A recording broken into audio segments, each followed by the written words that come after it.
వైఎస్ఆర్సీపీ అభ్యర్థులు ఎన్నికల ప్రచారాన్ని విస్తృతంగా నిర్వహిస్తున్నారు. ప్రస్తుతం మన పాయకరాపేట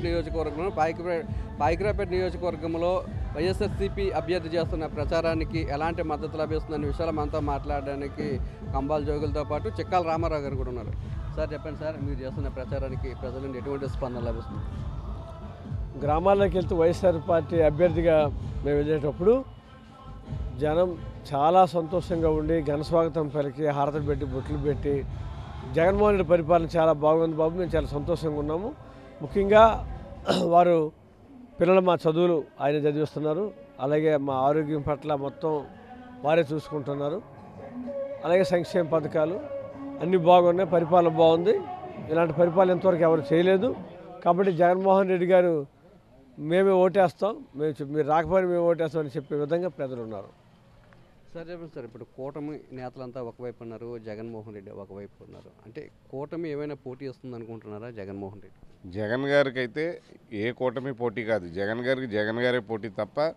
ఎందుకంటే మీరు చూసినట్లయితే గ్రామాల్లో ఇప్పుడు తిరిగినప్పుడు అక్కడ ఎవరు అభ్యర్థి ఇంకొకళ్ళని చూడకుండా అక్కడ కేవలం జగన్ గారినే చూసి ప్రతి ఒక్కళ్ళు కూడా స్వాగతించి మంచి స్పందన ఉంది గ్రామాల్లో.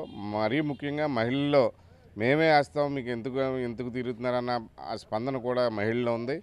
ఈసారి జగన్మోహన్ రెడ్డి గారిని ఎన్ని కూటములు వచ్చినా ఏమీ చేయలేవు. జగన్మోహన్ రెడ్డి గారు 2024లో మళ్ళీ ముఖ్యమంత్రి అవడం ఖాయం. అలాగే పాయకరాపేట నుంచి కూడా కంబాల్ జోగులు గారు ఎమ్మెల్యే అవ్వడం ఖాయం. అలాగే ఎన్ని కబుర్లు చెప్పినా కూటమి ఎన్ని చేసినా మన పెన్షన్ల విషయంలో చూశారు. ఈసీ కంప్లైంట్ చేసి రెగ్యులర్గా వచ్చే పెన్షన్లు కూడా ఇవ్వకుండా వాలంటీర్ల చేత ఆపించారు.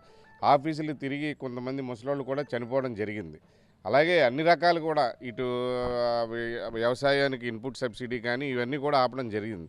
ఇదేంటంటే ఆన్గోయింగ్ స్కీమ్స్ అన్నీ కూడా ఆపడం సరికాదు. ఏదైనా కొత్త స్కీమ్ అయితేనే తప్ప ఎలక్షన్ రూల్స్ వర్తిస్తే కానీ ఇటువంటి నీచానికి పాల్పడుతున్నటువంటి కూటమికి ప్రజలే బుద్ధి చెప్తారు.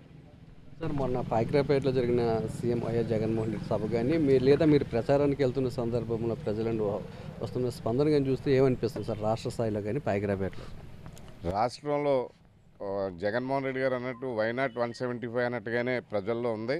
ఎందుకంటే మన మీటింగ్ మాకు 12:30 టైం ఇచ్చినప్పటికీ కూడా ఆ వేళ 3 గంటలకు చేరుకున్నారు. ఆ రోజు మిట్ట మధ్యాహ్నం ఎండ చూస్తే చాలా దారుణంగా ఉంది. అంత ఎండను కూడా సైతం లెక్క చేయకుండా జగనన్న చూడడానికి గ్రామాల నుంచి కానీ పాయకరాపేట నియోజకవర్గం తరలివచ్చింది. ఆ 3 గంటల పాటు కూడా ఎండలోనే ఉండి జగనన్న చూసి సంతోషంగా ఆనందంగా ఇంటికి వెళ్ళి రేపు జగన్మోహన్ రెడ్డి గారిని మేమే గెలిపించుకుంటామన్న విధంగా గ్రామాల్లో కానీ పాయకరాపేట నియోజకవర్గం కూడా మంచి మెజార్టీతో జగన్మోహన్ రెడ్డి గారు ఆశీస్సులతో కంబాల్ జోగులు గారు మంచి మెజార్టీతో గెలుస్తారు. ఏ ఇంటికి వెళ్ళినా తమకు విశేషమైన స్పందన లభిస్తుందని సీఎం వైఎస్ జగన్మోహన్ రెడ్డి చేస్తున్న సంక్షేమ పథకాలే వైఎస్ఆర్సీపీ అభ్యర్థుల గెలుపుకు విశేషమైన కృషి చేస్తాయని, సీఎం జగన్మోహన్ రెడ్డికి వస్తున్న మంచి పేరును చూసి వారవలేకనే ఎన్నికల కమిషన్కి చంద్రబాబు నాయుడు ఫిర్యాదులు చేస్తున్నారని, ఎన్ని కుట్రలు చేసినా వైఎస్ఆర్సీపీ విజయాన్ని ఎవరు కూడా అడ్లేరని ఇక్కడ ఉన్న వైఎస్ఆర్సీపీ నేతలు చెప్తున్నారు. కెమెరామెన్ శంకర్తో నాయుడు, పాయకరాపేట నుంచి. మా నమ్మకం నువ్వే జగన్, మా నమ్మకం నువ్వే జగన్, మా నమ్మకం నువ్వే జగన్. నమ్మకం నువ్వే జగన్, నమ్మకం నిన్నే జగన్.